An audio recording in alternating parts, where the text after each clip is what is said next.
my channel. My name is Anne, and this is Postcards from My Golden Years. Before we get started, are you a subscriber to my channel yet? If not, why don't you do that today? Just click subscribe right below the video, and there's a little bell next to the subscribe button. If you click on that, you'll get a little message letting you know every time I upload a new video, and I do that weekly. So please do me a favor, subscribe today. So today we're going to have one of those little chats. You know, I have to tell you, I am like shocked and surprised.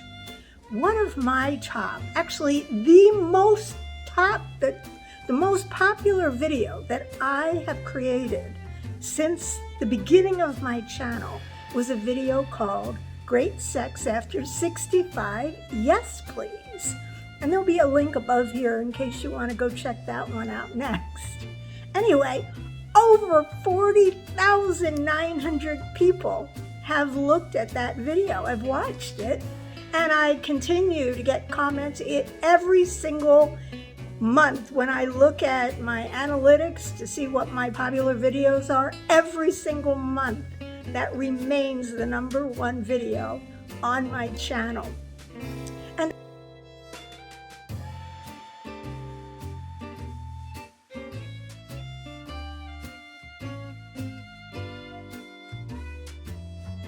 And I have received requests, messages from viewers asking if I would do more videos like that, provide more information for us older ladies who are out there and we're certainly not dead. So today, the subject matter for this video is how to find a lover. A really good lover, and how to find love after, let's say, after 55, because much of what I'm going to share with you is what I experienced starting in my mid to late 50s all the way up, well, kind of to the present, although I'm not looking for love right now. I mean, a new lover. I've got a perfectly wonderful lover. I'm happily married to my husband, Jeff. And it was quite a journey for me to find him. So I'm going to share some things that I went through, my experiences, so that those of you who are a little on the fence about whether to get back out there can get a little bit of encouragement and learn from my mistakes and the good things that I did that pointed me in the right direction. So grab a cup of coffee, a cup of tea, get a glass of wine, pour some champagne, and let me begin. Back in the early days of the internet, when we called it the World Wide Web, I was sort of a trailblazer. I managed human resources departments, and I spent most of my career in the field of human resources. A lot of what I did was recruiting people. And so as the internet came to be, I taught myself how to use it. And I was using the internet actually before there was a web, a World Wide Web. I was using it when you had to know certain coding and you went on to the internet and simply had to know how to use search terms and coding and all kinds of other things to locate people. And for a while I was working as a consultant, searching for candidates for corporations, universities, and I would have to search for them looking for things on the internet. And I also took a class, the first time there was ever a class offered in internet research. I was right there, I took that class. So I, for many years, did a lot of searching on the internet for candidates to fill positions for my clients. Well, so when I left the corporate world, I actually left the corporate world to open a little French restaurant, which was my lifelong dream to have my own little French restaurant. It was actually a tea salon in the hills of Bucks County, Pennsylvania. And as that restaurant, unfortunately, was failing, it's all location, location, location, and be well funded. But that's another story for another time. Anyway, as that business was failing, so was my marriage. And I was sort of getting ready to leave my first husband. The running a business together just didn't help our marriage. It basically pushed it over a cliff. So after my marriage ended, I went on to what was a very new website called AOL. I'm sure some of you are as old as me remember AOL back in the day. And AOL had a separate little division, and it was called Discreet Encounters. And I wanted to find, I guess, somebody else. I had divorced, or was in the process of going through a divorce, separated from my husband, and I just wanted to get out there. So I went on this website called Discreet Encounters. I checked, it's no longer there. And ultimately I found my second husband there. And basically it was sort of like today. You exchanged emails and then you moved on to telephone conversations, and then there was the meeting, and ultimately I married husband number 2. When my second husband and I met, I didn't really like him as much as he liked me. And I should back up and say that it was a long while from the time that we started a conversation by email before I finally met him. I think he liked me a lot better than I liked him. But he was a great salesman, and as time went on, he convinced me that he was a really good catch. And so, in a sense, somewhat foolishly, I jumped from my first marriage into, it actually took about 18 months before I married husband number 2. But I found him there on the internet. He wooed me like no other man had ever wooed me. He bought me flowers for no reason. How many of you get flowers for no reason now? He took me to New York, and at the time I lived in New Jersey, so New York was not that far away. So we went to New York frequently, and he would just buy me things. And I wasn't accustomed to somebody who would just buy me things. And so I was sort of enjoying it. It was nice to have somebody flatter me that much. So, he bought me the Gucci watch, and then for a birthday or Christmas, it was the Rolex watch, and then it was the diamond tennis bracelet, and he took me all over the world. I mean, that one year, I think we went to Paris maybe 3 times. As soon as he found that I liked something, he got it for me. And when I finally moved in with him before we got married, he wanted to know what my dream car was. And so I told him at the time it was a Jaguar. I wanted a Jaguar convertible. And so he leased me a navy blue Jaguar XK8 with cream interior.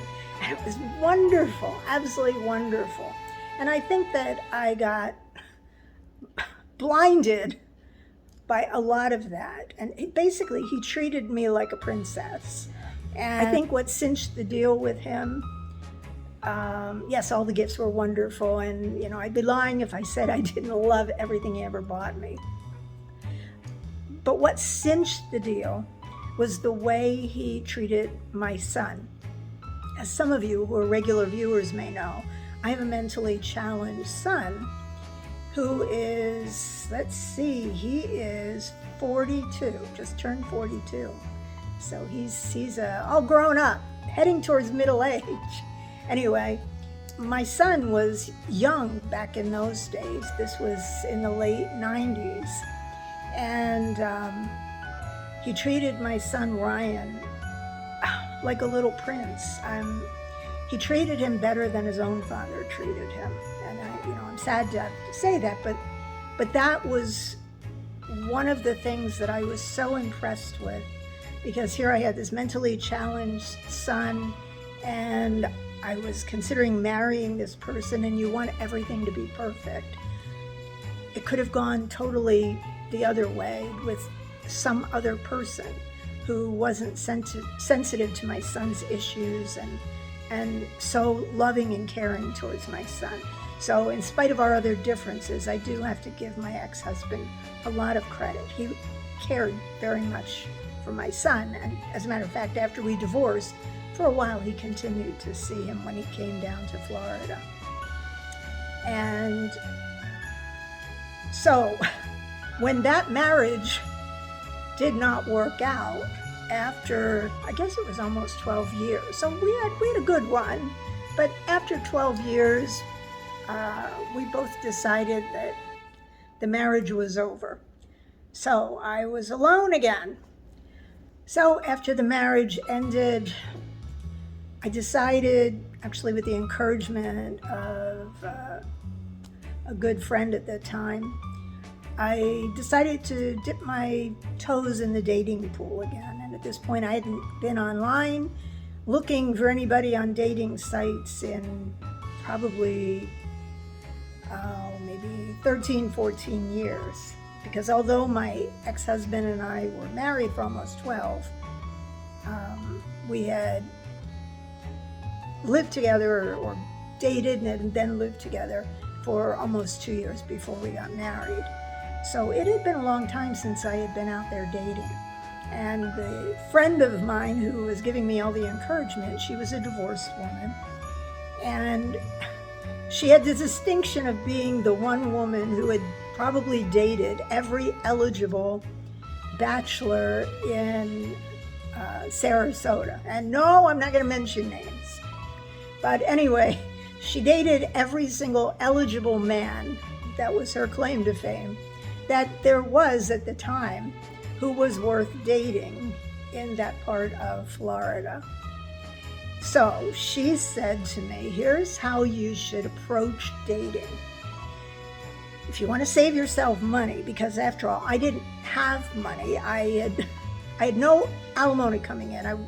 You had to be married for 12 or more years exactly, and we were married officially for just under 12 years. So while I could have gotten an attorney to try to push it in the state of Florida, my chances of getting alimony were fairly slim, and my ex-husband was not offering.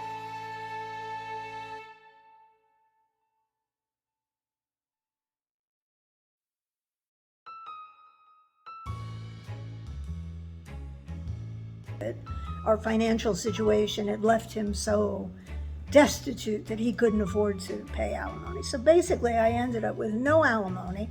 And at that point, when he and I had separated, I had just been laid off from a position I had selling luxury cars at a luxury car dealer. And so all I had was unemployment compensation coming in, and a small amount of money that I got from when we sold our home. My ex-husband and I split the proceeds, and after a mortgage, I think I ended up with like $7,000. It was, when you consider what rents are, $7,000 went really quick. So I didn't have a lot of money, and I had to watch my spending. So my friend said to me, here's what you need to do. You need to set up dates that will basically feed you. Quite a strategy. I used to laugh at her when she would tell me what she would do. And she would say that she would spend all morning, or hours at least, grooming for a date, to have her hair perfect, makeup perfect, the perfect outfit. But she didn't like doing it a lot. So when she did it, she would set up one date for breakfast, one date for lunch, another date for dinner, and if she could squeeze it in, she would line up one more date for a nightcap on the way home from her dinner date. And then she would line up men who wanted to date her she'd line up first dates. And that's how she would meet them. And she was very pretty and she was very sweet. And so, of course, she would meet these people, and one of them would buy her breakfast, one would buy her lunch.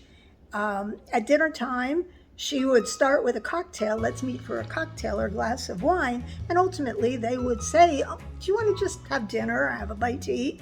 And so she would get fed dinner. And she saved a fortune in grocery bills that way. So she suggested that that's how I should approach it.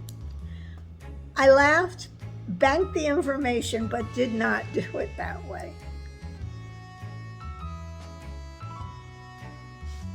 Very important to pick the appropriate dating site. If you're just looking for a one-night stand, a hookup, a booty call, you don't want to post a profile on Match.com or Plenty of Fish. Conversely, if you're just looking to get laid, there are a lot of dating sites out there. Here's a list of a few. And there you can go and, I guess, pick out people by body parts. You may want to have to post a few pictures of your personal parts because they'll be posting pictures of theirs. So if you enjoy a good dick pic, these are the sites you should go to.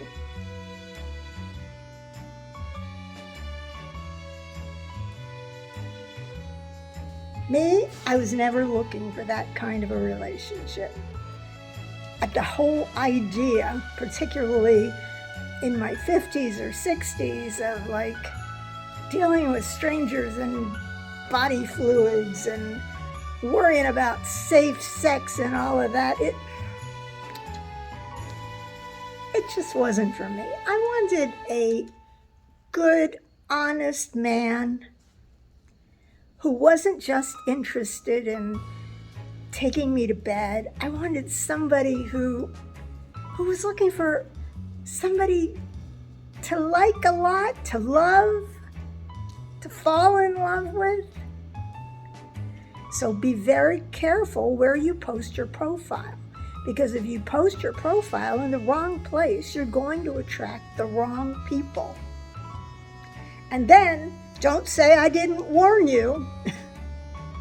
So for me, at this particular point, there were more dating sites on the internet, and I put my profile on, Match.com, and I started communicating with someone, and ultimately I went to meet him.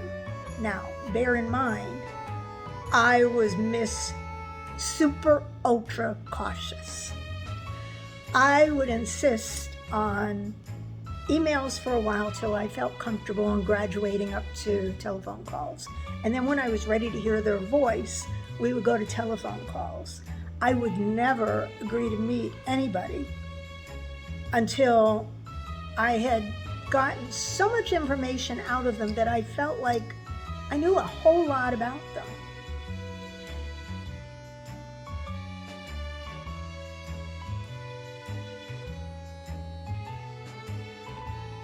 So, with my first search, I found somebody, and ultimately we met, and he became my boyfriend for 3 years. We never lived together. We lived in separate homes. He was separated, and he had children living with him.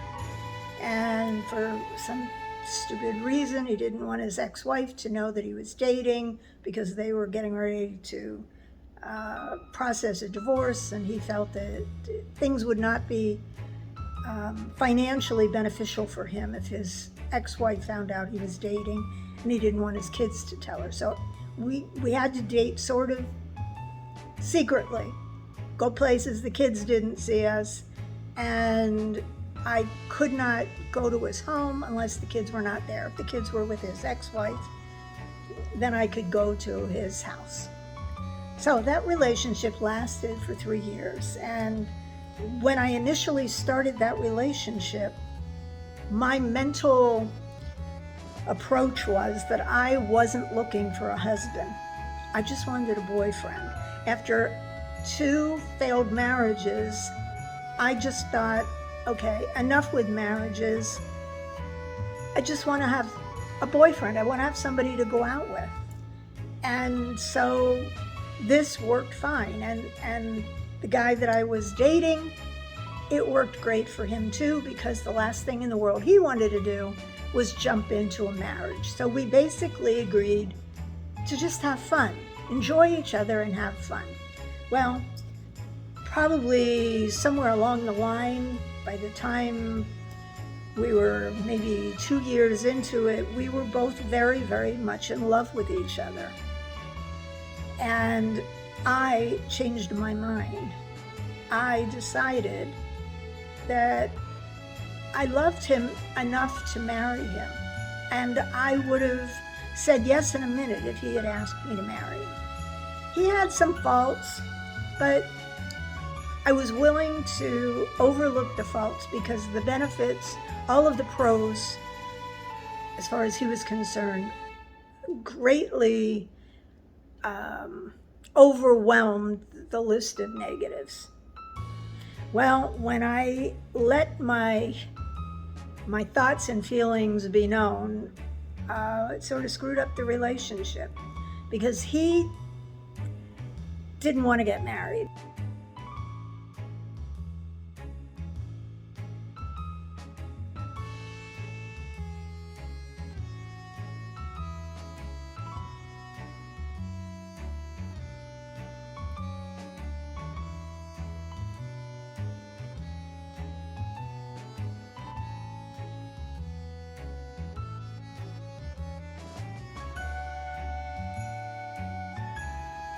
So after this breakup, I went into a severe depression. I stayed at home. I sat on the couch and cried a lot. I had a little dog. Unfortunately, that dog has long since crossed the Rainbow Bridge. But me and my little dog would just sit on the couch, cuddling together, sometimes watching old movies, sometimes just watching meaningless television, and I would just sit and cry. I felt horrible for myself, and I didn't want to get hurt anymore, and so I just stopped seeing people for the most part. I mean, my friend who was dating all of Sarasota, she would occasionally invite me to come and stay with her and force me to get out of the house, but I stayed home. I didn't want to date anymore. I decided I was done with men, done with getting hurt, done with being used, done with all of that. And that was my frame of mind. And maybe for many of you out there who are divorced or you're widowed and you've been hiding at home, not wanting to get out there again and meet people and meet other men, maybe you were at the same point. Maybe sometimes you sit at home and cry and feel sorry for yourself because you have this, terrible life and you're lonely, miserable and lonely. Well, that's how I felt.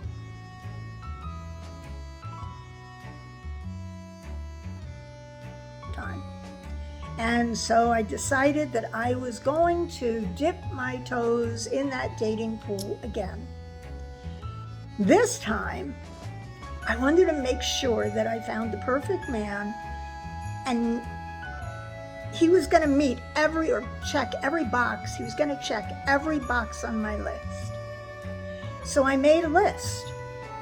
And when I uploaded my profile, on Match.com and Plenty of Fish. Match.com was a subscription dating site.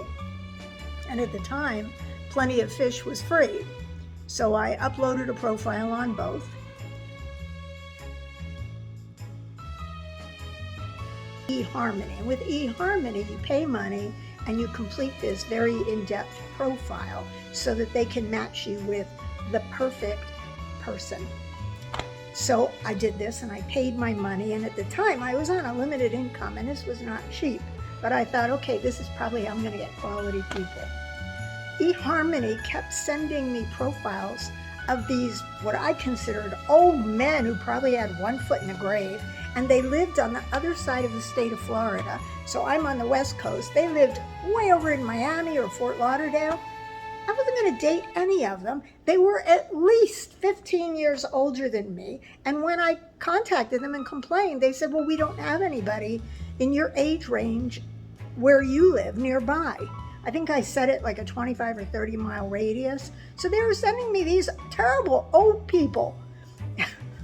And I simply said no. I want my money back, and I stopped dealing with them. So keep that in mind if you consider going to eHarmony. If you don't like what they're sending you, complain, even threaten to go to your credit card company and stop payment on it. Not a good website, in my opinion.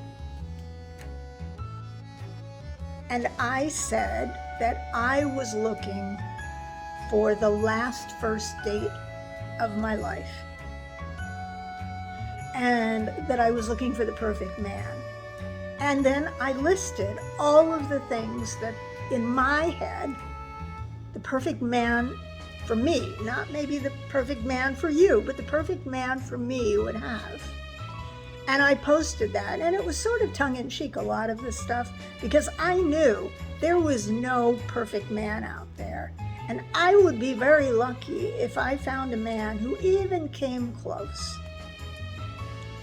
So, what did I have on my list? Well, first of all, number one, they had to live somewhat close by. I didn't relish the idea of driving an hour to go meet somebody for a first date. That didn't excite me. So I wanted them to be somewhat local. I would drive a half hour, but I wasn't going to drive an hour. The other thing is, I felt that in order to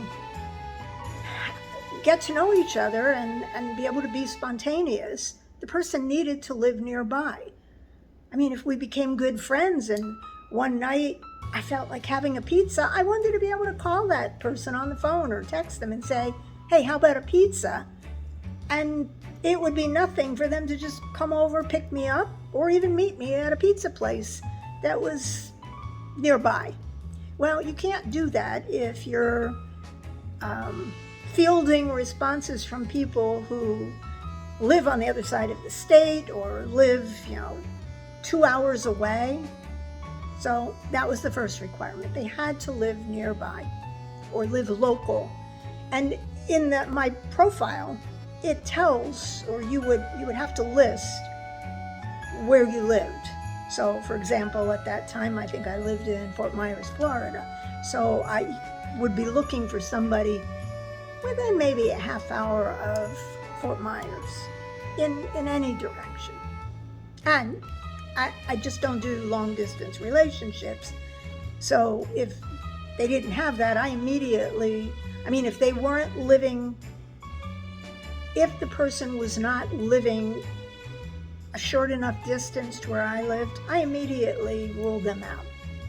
They were no longer a consideration.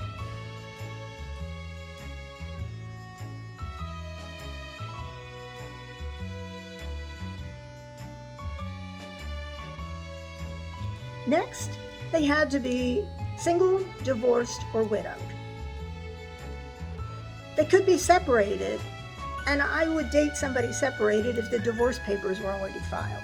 Because from past experience, I found that if someone says they're separated, if those divorce papers haven't been filed, there's always the possibility they could go back with that person. I don't want to waste time with anybody who has not finalized things as far as their marital status. So next, financially secure. This is really important. And I put this in there because initially when I was on dating sites before I met my ex-boyfriend, there were people who were looking for women who were very financially secure because maybe they were already retired and they were on a limited income. Or they were looking for somebody to pay their bills. I don't want anybody to pay my bills. I don't want to pay their bills. So the person had to be financially secure. This was the other interesting one. They had to be very handsome. Now, it takes a certain amount of confidence for a man to admit he's handsome, or for him to look in the mirror and go, yeah, I'm very handsome. Well, that's what I wanted. I wanted a man who believed he was handsome. And ruggedly handsome counts. I like ruggedly handsome men. So I wanted somebody with that kind of confidence.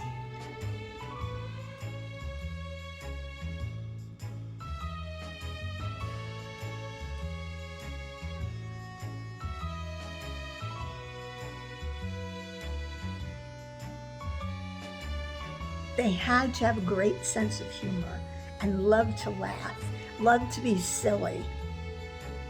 That was really important. That is one of the reasons that my husband and I are so good together, because we keep each other laughing.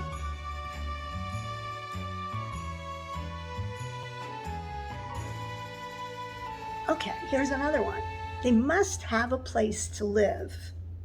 Now you may say, why would you have somebody contact you that doesn't have a place to live? Believe me, there are people out there that don't have places to live. They're halfway between a home and someplace else. They're living in a halfway house. They're living in their boat because they lost their house. They're living in their car. They're living on a friend's couch. I don't want any of that. The person had to have a place to live. I didn't care if it was an apartment, a condo, a home, or, it could have been a nice live-aboard boat. But no, 12-foot boat where their stuff's all junked together and they're just hiding out there because they can't afford a place to live. Oh, no. You have to have a place to live. So that was important. Next, they have to be active and in good physical condition. I don't care about love handles. Love handles are fine. A lot of men get them. I would be surprised if there are a whole lot of men out there that are in such great physical shape that they have no love handles, no bulges. I don't mind love handles, but I wanted somebody who makes an effort to take care of themselves. Somebody who tries to eat healthy most of the time. I try to eat healthy most of the time. I've got a few extra pounds that I could lose. But I want to be with somebody who makes an effort to try to maintain a good diet, a healthy diet. Not somebody who lives on candy and donuts and fried junk food at the fast food place 90% of the time. That would not be my kind of guy. I'm not really a fast food person. I prefer no fast food.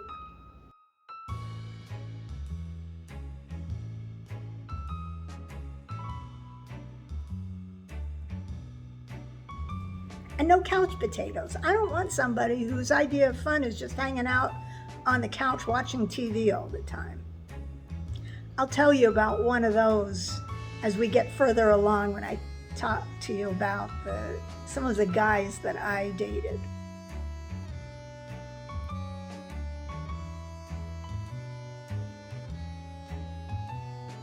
Okay, this one was real important too. I wanted a non-smoker. No smoking, no BS about it. I had guys who would respond to me and they'd say, well, I see that you want a non-smoker. I'm smoking now, but what I could do is I'll quit smoking for you. And, for the first month or two, I'll just go outside and smoke. And eventually I won't be smoking anymore by the time we really know if we're meant to be. No. There's none of that. You know what it's like to kiss a smoker? It's like licking an ashtray. Absolutely not. So that was on my list, and there was no negotiating about it.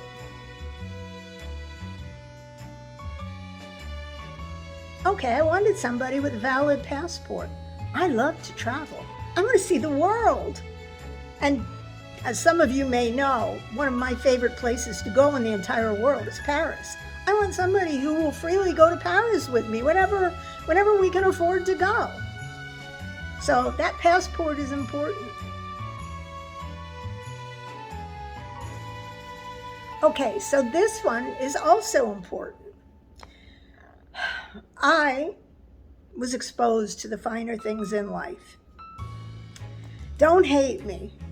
I just lucked out. I found my past two husbands were, well, the first husband, I forced him to be indulgent and tiptoe into those luxurious little splurges every now and then. And the second husband, well, he was full of money when I met him, and so he was, free flowing with the money, and let's go and let's do and let's buy and let's have. I wanted somebody who, I didn't need them to throw their money around and buy me presents all the time, but I wanted somebody who was accustomed and had tasted the finer things in life and appreciated them. And when money was good, when they could afford to splurge, would be willing to do those things with me. I'm not one for Motel 6. I'm way beyond Motel 6, and I hate camping. So I wanted somebody who was willing to, go to a luxury hotel every now and then. Not all the time, but, every now and then we go to New York and we stay at the Mandarin Oriental. It doesn't have to be all the time. I just wanted somebody who had tasted the finer things in life, appreciated them, understood the value, and would indulge in those things every now and then. Again, I'm looking for the perfect man. So before you say, whatever you may be thinking, this is, to me, what the perfect man would be all about. Okay, another quality that they needed to have, they needed to be a giver, not a taker. I didn't mind paying the bill half the time, some of the time, but when we go Dutch, I didn't want somebody looking at the check and going, okay, you had the prime rib and I only had the chicken, and yours is like $7 more, so we're gonna go, your appetizer was this much, your glass of wine was this much, your prime rib was this much, and you had dessert, but I didn't have dessert, and I don't want any of that. Let's just split the bill. I was happy with that. I didn't care who had more or who had less. I want somebody who has a heart of gold and is more of a giver than a taker, and a nitpicker, and stingy.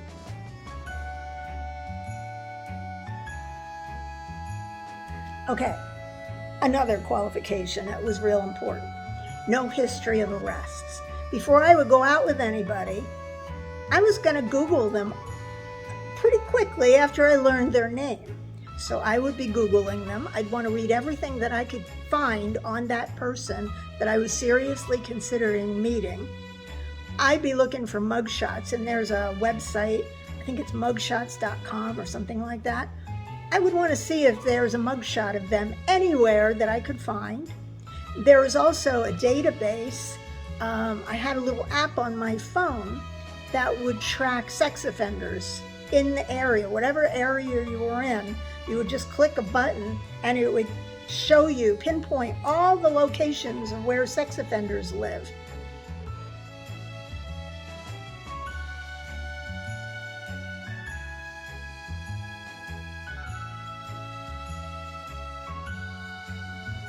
Next, I wanted a guy, well, actually this would be a plus, if a guy could cook. Didn't have to be like a full repertoire. I'd be happy if a guy knew how to make the perfect steak, or just wanted to make breakfast all the time. I love to wash pots. Oh my God, if the guy would wash pots, big plus, big plus. So that's what I was looking for, somebody, that had a little extra. I didn't want to do all of the cooking all of the time. With my ex-husband, my last ex-husband, The only thing he knew how to cook were chicken fingers and tater tots for the kids. So whenever we would have dinner parties, I had to do all of the preparation, all of the cleaning, cooking, and even cleanup. He would never help me with cleanup. So I had to clean up everything myself. And we loved doing dinner parties. So we used to have these elaborate dinner parties, sometimes as many as 10 people with me. One year, I did New Year's Eve, a candlelight dinner around our pool outside here in Florida, and I created 12 small courses. I did all of it by myself, and fortunately a few of the guests helped me get some things in the dishwasher to clean up. My ex-husband never lifted a finger. So this was important to me, somebody who likes washing pots.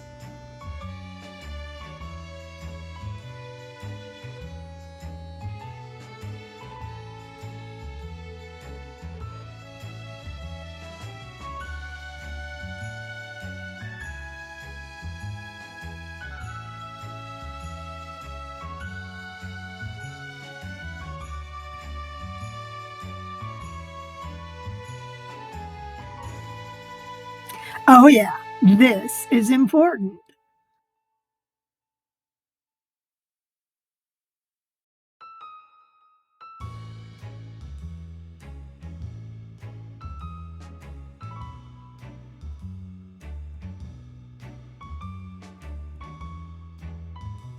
So I just looked at the video and realized, wow, this video is getting long. So now I've given you the build-up. I told you all of the things that I posted in my dating profile. Next time, I'm going to tell you how that worked out for me. And I'm going to tell you about some of the guys that responded and some of the guys that I actually met. So, thank you for hanging in there this long and watching this video. Be sure to check back next time and find out the rest, the dirt on my dating, and how you can follow the same path I did and find the last love of your life. One time, I even met somebody at the tomatoes in a grocery store, Duck Dynasty. He wanted me to come over. Okay, then there was the widow having dinner, and what if I fall in love with you? I've got to move your wife's pajamas out of the way before we can make love? No, this was your life. See you next time.